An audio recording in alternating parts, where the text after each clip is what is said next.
pinagtatalunan nito, mga kababayan, sana'y mapansin po ninyo kung ano po yung emphasis na gusto namin pong iparating sa inyo. Na kapag tayo po ay gumawa ng isang dokumentong katulad dito, ito'y deklarasyon po ito. Ang ibig sabihin nito, mahalagang pinag-isang pagpapahayag ng kabuuan ng House of Representatives. Ang mga pumirma rito, Jen. Sa bandang dulo po ko. Sa bandang dulo. Mga pinagtitiwalaang opisyalis. Opo. Bumubuo ng leadership ng House of Representatives. Mga representante naman lang pagka po ang isang institusyon ay gumawa ng ganitong pagpapahayag, isang deklarasyon, kalakip po ang puso Kalakip ang puso. Hindi po dapat ito'y biruin. Kailangan pong patunayan ito. Sapagkat kapag hindi nyo napatunayan, ang taong bayan naghihintay. Matalino na po ang taong bayan ngayon. Madali po silang makahalata kung sila po ay binobola. Inuuto yung tao. Madali pong makahalata ngayon ang taong bayan. Siguro dahil na rin sa social media. Dakip na po nila yung ano. Ako nakikita ko dahil nga siguro sa tulong ng social media, nakukuha na nila yung ibang ano. Hindi kagaya noon na puro dyaryo lang. May mga dyaryo naman nagiging pipit bingi. Lalong-lalo na kung sila po ay alam mo na, natatakpan ng kung ano ng mga papel na mahalagang papel, hindi ba? White envelopes. Yan. Madali po ninyong malalaman kung kayo po'y pinaglululoko na. At kayo po'y inuuto at idinuduyan po ng ganitong mga pakulo. Pero salamat po sa inyo, manatili po kayong vigilant. Sabi ni kung sakasakali po na hindi nila paninindigan ito, samahan niyo po ako, mag-rally po. Po, taga Laguna. Pero ang swerte ko lang po, hindi ako taga Santa Rosa. Kasi meron tayong isang congressman dyan, taga Santa Rosa, may itsura, pero walang yak. Totoo po yun. Kahit ano sabihin nyo kay Dan Fernandez, nasaan yung pinagagawa niyang mga bahay. Yes. Magandang hapon muli sa inyo mga kasama. Nandito naman si Kuya Goods nagbabalik. At kung hindi ka pa nakasubscribe sa ating channel, pasubscribe na lang po at hit mo na rin yung bell para updated ka sa ating mga video. Grabe no. Ito yung hindi pinapakita na mga magagaling na media. Buti na lang, merong mga vlogger. At ikinover. Kasi merong silang issue kay BP Sara, no? Saan daw ginastos yung confidential fund? Saan daw ginastos? Eto, hindi nyo nakikita kasi nagbubulag-bulagan kayo gigil nyo mga kasama ito po ay mga slide lang na gusto nating ipaliwanag, gusto nating ipakita sa ating kababayan, lalo na yung mga bulag, bingi. Lagi na lang bumabatikos kay BP Sara. Ito ho. Di ba? Ito na. Magpapasko. Kailangan merry ang Christmas ng ating kababayan. So bago natin simulan natin talakayan at reaksyon, isang like, isang share, good sa po tayo dyan Meron kayo papakita ang video sa inyo. Patungkol naman yon doon sa... grabe no. Kung sino bumabatikos, yung nag-file ng impeachment kay BP Sara, malaki... Grabe, ibang klase. Yun pala ay may mga... hindi mapaliwanag Walang resibo talaga. Sino kilala niyo ba yon? Kalalaya lang nun, di umano. Nagsasaging? Hindi, nagsasaging. Sumasayaw daw yun kilala niyo ba yon? Sino nga yun? Delimay. Sino nga yun? Junel. Mamaya ipapasok ko sa video na yun. At, meron akong papakita ng slide sa inyo. Bakit galit na galit yung mama? Doon sa taga Laguna. At meron daw vlogger na ni-recruit para bayaran at i-cover. Hindi ko lang alam, kung may nabanggit siya ng manira. Parang, sabihin natin wala, pero bakit siya magbabayad ng vlogger? Gusto nyo unahin ko muna yon yung taga Laguna, magbabayad ng vlogger. Pero, napangalanan kaya? Gusto ko lang ipakita sa inyo, hanapin natin dito. Ito. Ito na. Gusto ko lang,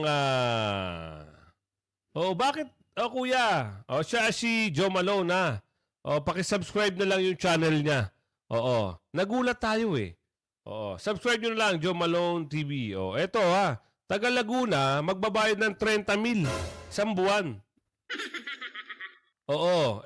Ito, yung vlogger na ito, parang hindi niya ata kaya yung ipapagawa sa kanya. Kaya hindi siya sumang-ayon. Siya na bahala magpaliwanag. Pasok mo, kuya. Ganito yan. May kumuha kasi sa akin basta may kumuha sa akin, babayaran ako, that's 30K, 30,000 a month para i-vlog yung dito sa may Laguna. 30,000 a month para i-vlog. Kuya, meron bang binanggit dyan na, meron kang sisiraang mga kalaban sa politika? Meron ba, kuya? Pasok tuloy. Yan. Sa may Laguna, tatakbo siyang mas mataas na posisyon doon sa posisyon niya ngayon. Yan.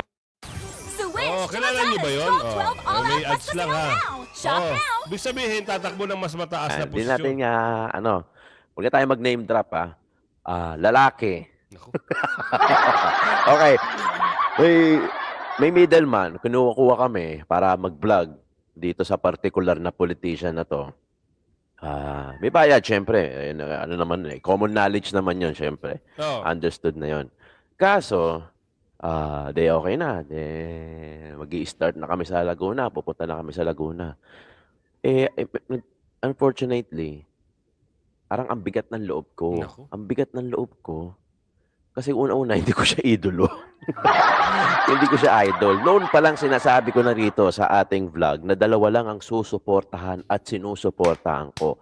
Number 1 si Isko Moreno sa Maynila at pangalawa si Duterte. Roa Duterte. Kahit sino pa sa mga anak ni Roa. Inday man sila, Pulong man, sila talaga yung susuportahan ko. Kasi doon ako, naniniwala ako. Di ba?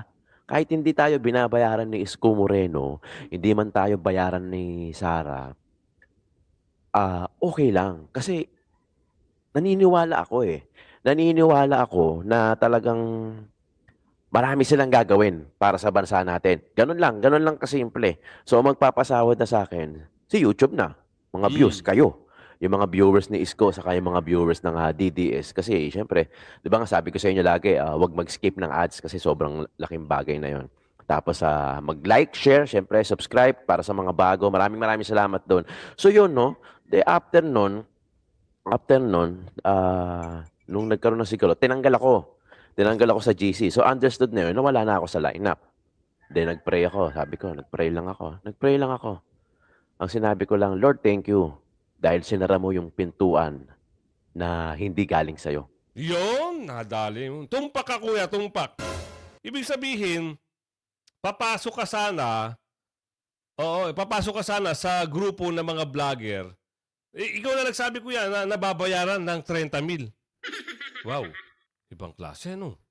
Talaga palang may ganung mga bagay. So, kumukuha sila talaga ng mga bayaran para gamitin. Napapaisip lang ako. Wala na tayong pakialam kung gusto nila yon o talagang kagustuhan nila yon. Bahala sila, magpabayad sila kung ano.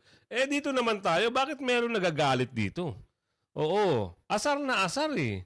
Pero dito sa video na to, meron ng binitawang pangalan. Bakit kaya nagagalit siya? Si kuya, gusto niya ba ituloy ko to? Kasi, wag na lang kaya, baka mamaya isipin nyo. Nakita ko lang yung video na ito. Hindi ko naman nakalain Ako naman nagbabase lang ako sa mga video. Nagre-reaksyon, di ba? Ituloy na natin para naman magkaroon tayo ng konting usapin dito. Kuya, bakit ka ba naghihimutok? Ano ba ang problema? Ipasok mo, kuya. Ako taga Laguna, pero ang swerte ko lang po, hindi ako taga Santa Rosa. Kasi meron tayong isang congressman dyan, taga Santa Rosa, may itsura, pero walang yan. Totoo po yun. Kahit ano sabihin nyo kay Dan Fernandez, nasaan yung pinagagawa niyang mga bahay? Ilan ang bahay niyang pinagagawa? Hindi siya kikita ng ganong kalaki. Nakita mo parang napakatinong magsalita. Shoutout po sa ating mga kababayan. Narito po tayong lahat ngayon. Wala po, reunion to. Narito po ang mga kapatid nating Muslim. Wala pong hinihiling reunion to. Laban po ito ng bawat isang Pilipino na may pagmamahal sa sarili niyang bansa. Ito na po ang huli natin laban. Magabi po nagsalita ang ating mahal na Pangulong, dating mahal na Pangulo, si President Rodrigo Roa Duterte. Hindi po siya nangiinganyo ng military coup, pero napakahulugan ng kanyang sinabi. Ang militar kung hanggang kailan kayo susunod sa presidenteng bangag. Sabi nga niya, it's up to you. But we will not talk to the generals. We will talk to the lower ranks. Bakit? What is the logic behind this? Hindi siya magsasalita sa mga generals. Kasi it's very logical. Ang mga general, busog na busog yan sa pera na galing sa ating bulsa, sa ating mga taxes.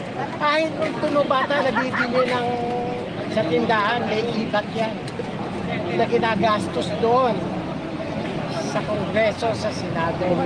Ako po taga Laguna, pero ang swerte ko lang po, hindi ako taga Santa Rosa. Kasi meron tayong isang congressman dyan, taga Santa Rosa, may itsura, pero walang yan. Totoo po yun. Kahit ano sabihin nyo kay Dan Fernandez, nasaan yung pinagagawa niyang mga bahay?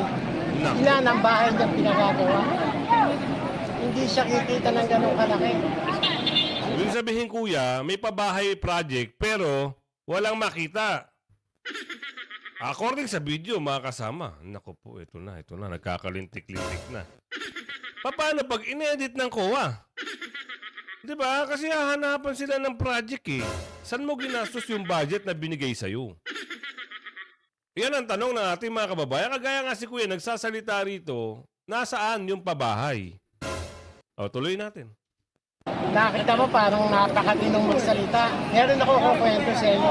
Kaunting kwento lang. Marahil alam nyo yung kwento ni panganak ni Dolphy, si Dolphy Jr.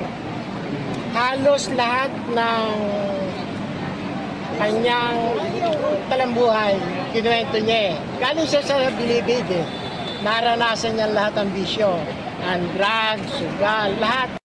Jolliest Paskong panalo na. Order Jollibee Delivery So, yun yung isang pahapyaw, no? Talagang merong mga bagay-bagay. exciting free gifts. Oo, na Almost everything. bigla na lang lumulutang, lumalabas, kahit hindi mo tanungin, kagaya nga sabi ng matatanda, walang baho na hindi nabubunyag. Walang usok o walang apoy, 'di ba? Kung walang usok, walang apoy. Tama ba? Kung walang apoy, walang usok. So ito yung mga bagay-bagay na, 'di ba? Nakikita kahit ikaw nag-gaano ka lang sa YouTube, 'di ba? Nag-scroll ka lang diyan. Makikita mo yung ganito. Oh, di i-reaction mo na. Ang punto rito, bakit nagsasalita si kuya kung walang panghuhugutan? Tuloy pa natin. Naranasan niya. Nung huling yugto ng buhay niya, nawala na siya kasusuliringan, he talked. Sino ang kausap niya sa bandang huli? Ang ating Ama sa Langit at si Yesu Cristo. Sorry po ito po ang aking paniniwala. Pero mula noon, ano ngayon ang buhay ng anak ni Dolphy Jr.? Nagbago siya. Naging siyang pastor. Kasi meron siyang moral authority na maging pastor. Yung pang isang basketballistang sikat na si Paul Alvarez. Ayun na. Ililipat na natin ho. At yun lang yung nakita natin sa video. Hindi ko pa alam kung ano yung karugtong niyan kasi mas gusto kong ipakita sa inyo itong mga bagay-bagay, hinahanap ng mga kumakalaban at bumabatikos kay Ate Sara, kay BP Sara. Nasaan daw yung pondo? Hindi nyo lang alam kung nasaan yung pondo. Ginagamit ho sa maayos. Ituloy natin to. Good morning po. Ayan, Chinese kasi yung pangalan niya. Ayan ayan yung hinahanap yung pondo. Tinutulong sa taong bayan. Yung pondo na hinahanap nyo, eto. Hindi ho pinapakita ng mga kaibigan nyo.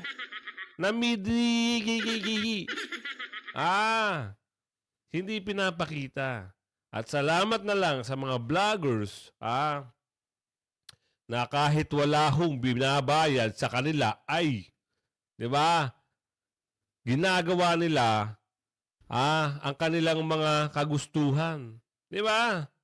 Ipahayag ang katotohanan. O ano to? Ano to mga bagay-bagay na to? O marami pa pong nasalanta na mga bagyo. Di ba? Ito. At bukod doon, magpapasko. Andyan ho, preparation pa rin yan. Di ba? Ano yung nakalagay dyan? Wala hong pangalan na Duterte yan Office of the Vice President ang nakalagay. O hindi kagaya ng mga ibang trapong politiko, kailangan ilagay pa yung pangalan. Hindi naman. Kailangan pa ba yun? Ay, tuloy natin. Pakikita lang natin. Maria, Taal, Batangas, kung sana yan na namamahagi. Okay. Mga naggaraminan ba?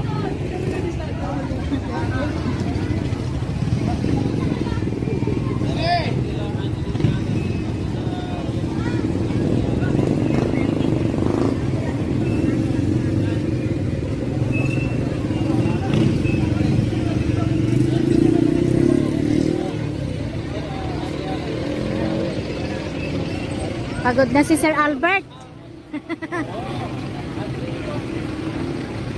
Ayan, si Sir Albert. Yan, ito po yung bigas na pinamim. Sinandoming pa Primo. Hindi kagaya ng Meron akong nakitang bigas. Pinamimigay na bigas doon sa ibang lugar. Napansin ko lang Napakaganda. Napakaganda yung saing. Pero gaba. Pero sabagay, salamat na rin dahil may nagbigay at may nag-abot. Pero dapat naman, alam nyo, mas magandang panukala, para naman magamit din ng taong bayan yung mga tax na binabayad nila. Bakit hindi na lang gawin na magbigay ang mga mayor, congressman, ng kalahating kaban every month sa mga kababayan niya o sa mga constituent niya. Isang ano lang naman yun. Isang malaking bagay yun sa kada isang pamilya. Magbigay kayo ng kalahating kaban, isang buwan. Gawin nyo yun araw-araw. Gawin nyo yun sa buong term nyo. Sigurado hindi kayo bibitawan ng mga supporters nyo. Maniwala kayo sa akin. Nakakapanood sa akin na na konsihal. Konsihal ka pa lang, gawin mo na ito. Yung sasahurin mo sa 3 taon, budgetin mo na yon para sa mga kababayan mo. Yung mayor naman nakakarinig nito. Hindi naman ako magaling na advisor, pero pwede tayo magrekomenda. Magkano ang kita ng isang city? Sabihin natin 20 billion per year. Sabihin natin sa mga malalaking syudad. Sabihin natin sa Makati, sabihin natin kumikita sila ng mga 30 billion per year. So yung 15 billion doon, bigay nyo sa taong bayan. Yung kalahati, ibulsa nyo na lang. Hindi mali yun.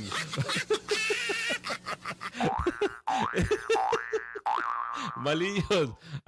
Pero kasi hindi na tayo kasi mapapaniwala ng mga tumatakbo na yan eh. 'Di ba? Bakit ba sila tumatakbo? Ano ang purpose nila? Sasabihin nila para makatulong. So, pag nanalo na itong mga ito, ano nangyari? Nakatulong ba sila? Nakatulong sila pagdating ng Christmas. Meron silang pamimigay na bigas, 10 kilo, tapos worth 1,000 na groceries. That's it! Yun ang tulong nila sa 3 taon, 3 ganun. Pero, sabi ko nga sa inyo, kung ikaw magaling na mayor, dati meron akong nakita noon pandemic time. Pandemic time sa may part ng Nueva Ecija. Kaban-kaban bigas binababado sa bahay. Pandemic yun. Bakit hindi kaya gawin nyo yun sa kung sino yung nakakasakop. Diba? Makati, Taguig, Las Piñas. Di ba? Oh, hindi ka bibitawan ng ano. Hindi ka, promise, hindi ka bibitawan ng mga supporters mo. Bilangin mo yung komunidad mo. Bilangin mo. Yung income mo, magiging income mo sa isang taon, di ba? Doon mo pamigay. Yun ang tulong. Hindi yung, naku po. Oh, eto na, tuloy! Masyado kang chismoso ko. Imigay guys sa Sinandome. Once again mga kababayan, you're watching your Ate Dami, oh. LB. Magandang araw sa inyong lahat. Kasama pa rin po Kanina natin lang ang to, Office of the Vice President. Hindi ko lang sure kung kanino, ha? Taga Batangas. Pusong Batangas pala ito. So ito, galing to sa Office of the Vice President. Parang walang tumutulong na ano, no? Kasi alam mo naman ang Batangas. Pag sinabi mong Batangas, di ba? Meron diyang isang ano eh. Di ba? Pero hindi naman natin sure kung sa specific na lugar to. Pero pakiwari natin. Maraming salamat po. BP Sara, sa pagbigay nyo ng tulong sa ating kababayan dyan sa Batangas. Ayan ho yung pondong hinahanap nyo, ha? Nagkaliwanagan na tayo. At doon pa sa mga gamot, hospital bill na binibigay ng OBP sa mga lumalapit sa kanila. Baka hindi nyo alam yun. May pasok ko na ito. Mag-try kayong pumunta. Halimbawa, meron kayong ngayon kasi panahon ng ano. Hindi ko lang malaman, no, bakit pag panahon ng eleksyon, nawawala yung budget.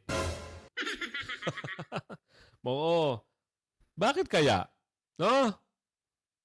Nawawala yung budget, bigla na magkakaroon ng, biglang wawasakin yung kalsada. Di ba? Ganun lang kasimple ang laro eh. Tuloy pa natin. Gusto niya, ibigay ko na yung slide patungkol doon sa naghahanap pa. Kasi hinahanap nga yung pondo. Ito na nga yung pondo eh. Yung sinasabi, pinaliwanag na ng COA. Ayaw nyo umintindi kasi ang target nyo, sirain ang pangalan ng ating BP. Ayan na, pinapakita ko na sa inyo. Ano pa, yung mga gamot na pinamimigay, marami pang iba. Kailangan pa bang i-detalye sa inyo isa-isa? Bakit dito? Sa papakita ko sa inyo mga... papakita ko sa inyong mga... Asa na ba yun? Ito. Gusto ko ma-sample sila ni Senador. Bakit ito mga to? Dati pala, meron din mga ganyan. Mas matindi. Walang resibo. Sino nga tinutumbok dito? Sino daw yung bagong laya?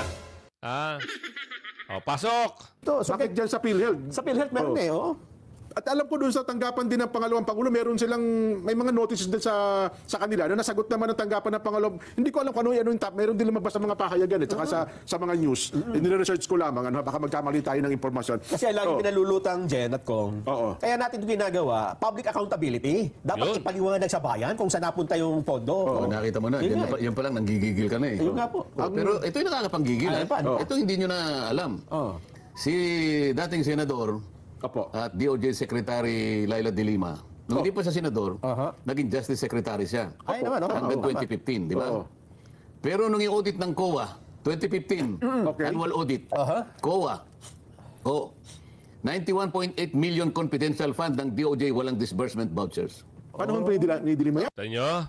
Kita nyo? Narinig nyo? Sino nagsalita?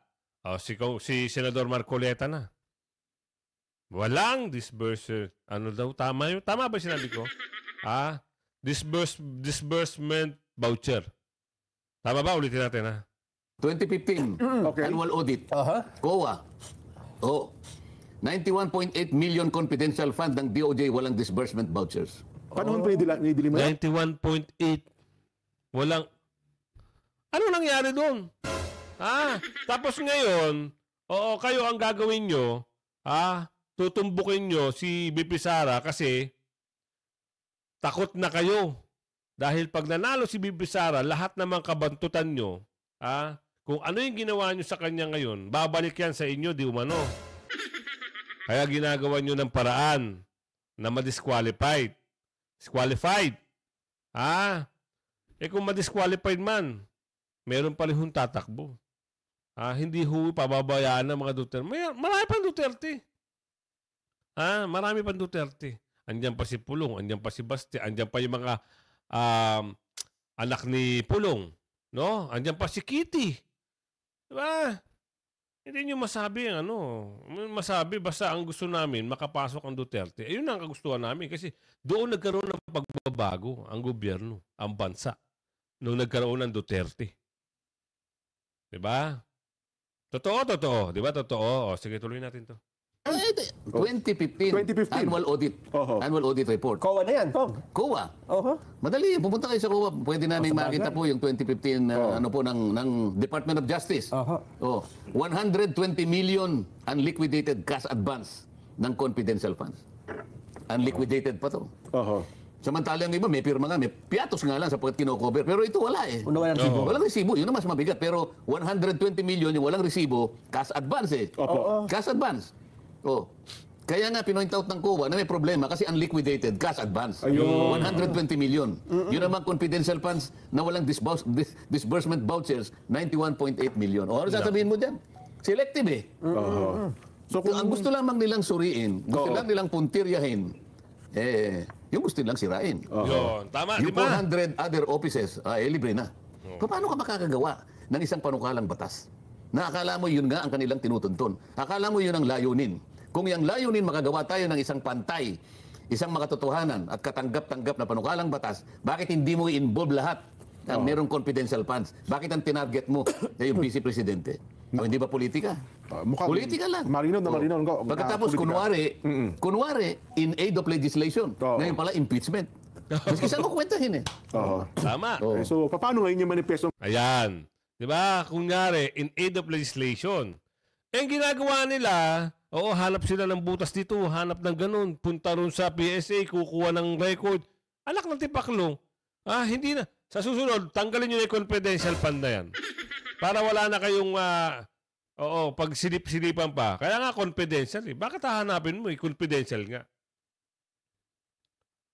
Ang katunayan dito, lumalabas, dahil sa kagustuhan, dahil kagustuhan na pabagsak at hindi makapasok, ma-impeach, ma-disqualify, yan ang target, tuloy. Itong hawak natin ngayon kung na pinirmahan ng House leadership. Isang kapirasong papel na walang kakwenta-kwenta. Ganun ba? Paano mo i-describe mo nga ito, Nelson?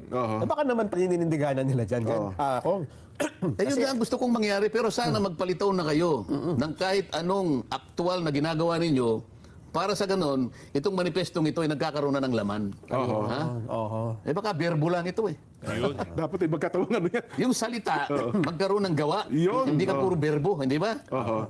Isip-isipin mo. Ulitin natin dyan, ha? Opo, sige ho. Isang deklarasyon ng pagkakaisa. Pagkakaisa, yes. Katapatan. Itagalog mo nga ito. Isang deklarasyon ng pagkakaisa. Tagalog na po yan ko, malinaw. Hindi, English mo, ibig sabihin. Actually, may English yan eh. Nasa English yan eh. Alam mo nga, kasi actually ang original yan ko, nakaliwa talaga sa English yan. Sa English, sige. Yan, sino siya? A declaration of unity. Ano yung katapatan? Para wag na tayo magkamali. Yan. Hindi lumilitaw. Yan. Ayan pala. Yan. Basahin mo. Declaration of unity, loyalty, and resolve in defense of the nation. Yan. Isipin mo, unity, loyalty, and resolve. Opo. Mahina yung salitang. Ibig paninindig sa merong salita dyan. Pero yun po ang original na nakaliwat po sa English. In defense of the nation. Napakagandang titulo ito dyan. Ito ba bibiruin mo? Bakit sasabihin mo sa akin ngayon meron nang nangangalap na pirma na naman? Sana naman chismis lang yun. Yung nangangalap ng pirma, kung totoo, yung chismis na kung may nakapirma na, yun ang wala pa. Kung yung nangangalap ay totoo, talagang wala itong deklarasyon. Ito yung papel lang. Ayun, lumabas din sa, di ba? Ayun sa video, meron nang nangangalap ng pirma para ipa-impeach si BP Sara. Anak ng tipaklong. Di ba? Woo! Anak ng buo.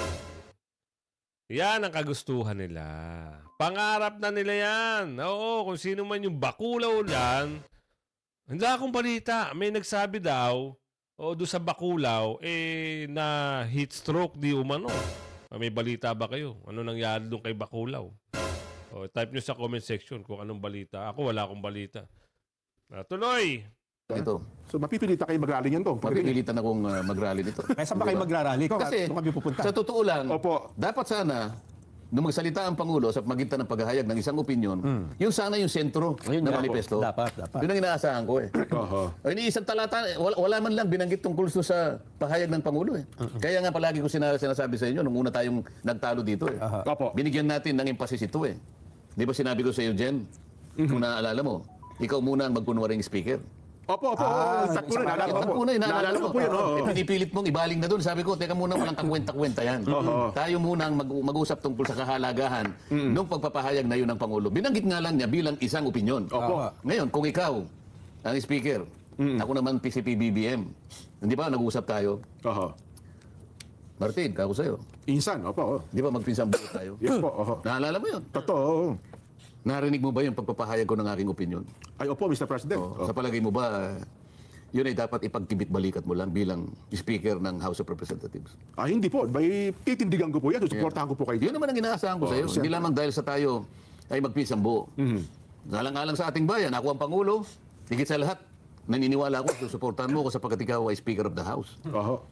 Wala pa akong aasahan sa iyo, kahit gaanong pananalita lamang, para mag-react ka sa sinabi ko, sapagkat ito ay isang bagay na hindi ko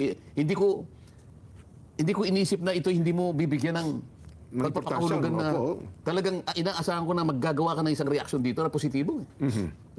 Yun ang hindi mo nasagot nung nag-uusap tayo. Kasi pagdaan naman ng mga araw, palagay ko may sagot ka na ngayon. Ano yung sasagot mo? Titindigan ko po yan, mahal na Pangulo. Gagawin ko po lahat ng kaparaanan bilang speaker. Ang ginawa mo lang gumawa ka ng manifesto, pero yung aking opinion hindi ko makita rito eh. Hindi ko po akala ko ba ititindigan mo? Hindi ko po makontrol yung makabayan eh. May sariling mundo ko sila eh. yun ang problema ko ngayon, Kong. Di ba? Sa makatwid, mas matimbang sa iyo yung makabayan group kaysa yung ating magiging magpinsan. Panig po ako sa inyo, pero hindi ko mapigil itong mga ito eh. Kung ganun isasagot mo, si Nelson na lang ang pinsang buo ko. Baka gusto nyo ako nang gawing speaker. Yun nga sana gusto ko mangyari. May ililipat ko nga lang ngayon eh. Ililipat ko na eh. Kaya natin pinagtatalunan ito, mga kababayan. Sana'y mapansin po ninyo kung ano po yung emphasis na gusto namin pong iparating sa inyo. Na kapag tayo po ay gumawa ng isang dokumentong katulad dito, ito ay deklarasyon po ito eh. Ang ibig sabihin nito, mahalagang isang pagpapahayag ng kabuuan ng House of Representatives. Ang mga pumirma rito, Jen. Sa bandang dulo po, sa bandang dulo. Mga pinagtitiwalaang opisyalis. Opo. Bumubuo ng leadership ng House of Representatives. Mga representante na malalaking partido politiko. Pagka po ang isang institusyon ay gumawa ng ganitong pagpapahayag, isang deklarasyon, kalakip po ang puso eh. Kalakip ang puso. Hindi po dapat ito'y biruin. Kailangan pong patunayan ito. Sapagkat kapag hindi nyo napatunayan, ang taong bayan naghihintay. Matalino na po ang taong bayan ngayon. Madali po silang makahalata kung sila po ay binobola. Ano pa ibang salita sa binobola? Niloloko. Yung mas matindi pa ron. Start your Ayan, nahintayin natin kung ano yung ibang salita pa, ha? your journey today. Protect your family with a short pay plan for long-term financial gains. Inuto. Madali. Minamadali para inuuto yung tao. Madali pong makahalata ngayon ang taong bayan. Siguro dahil na rin sa social media. Dakip na po nila yung ano. Ako nakikita ko dahil nga siguro sa tulong ng social media. Nakukuha na nila yung ibang ano. Hindi kagaya noon na puro dyaryo lang. Dahil mga dyaryo naman, nagiging pipit, bingi. Lalong-lalo na kung sila po ay alam mo na, natatakpan ng kung ano ng mga papel na mahalagang papel, hindi ba? White envelope. Oo, yan. Madali po ninyong malalaman kung kayo po'y pinaglululoko na. Yan. At kayo po'y inuuto at idinuduyan po ng ganitong mga pakulo. Pero salamat po sa inyo. Manatili po kayong vigilant. Sabi ni kung sakasakali po na hindi nila paninindigan ito, samahan niyo po ako. Mag-rally po. Sabi ni Ka Norbing, binibilog. Ayan narinig nyo, mga kasama. Susunod ba kayo? Pag sinabi ni Senador Marcoleta, halimbawa, nagsalita siya, susunod ba kayo? Yan ang tanong ko. Yan din ang tanong ng ating kababayan. Kasi kung halimbawa lang ito, halimbawa, rally para sa kabutihan naman yan diba? Wala namang masama yan. Wala namang masama dyan. Peaceful rally. Ang gagawin mo lang dun kagaya ng magsasayaw-sayaw, kantahan, sayawan, at siyempre may konting mga salita. Ganun lang naman. Kaya abangan nyo, ha, mga kasama, ha. Kung hindi ka pa nakasubscribe, mag-subscribe ka na. Huwag ka na magpapahuli sa mga balita, issue at reaksyon ng bayan. Ha? Hanggang sa muli.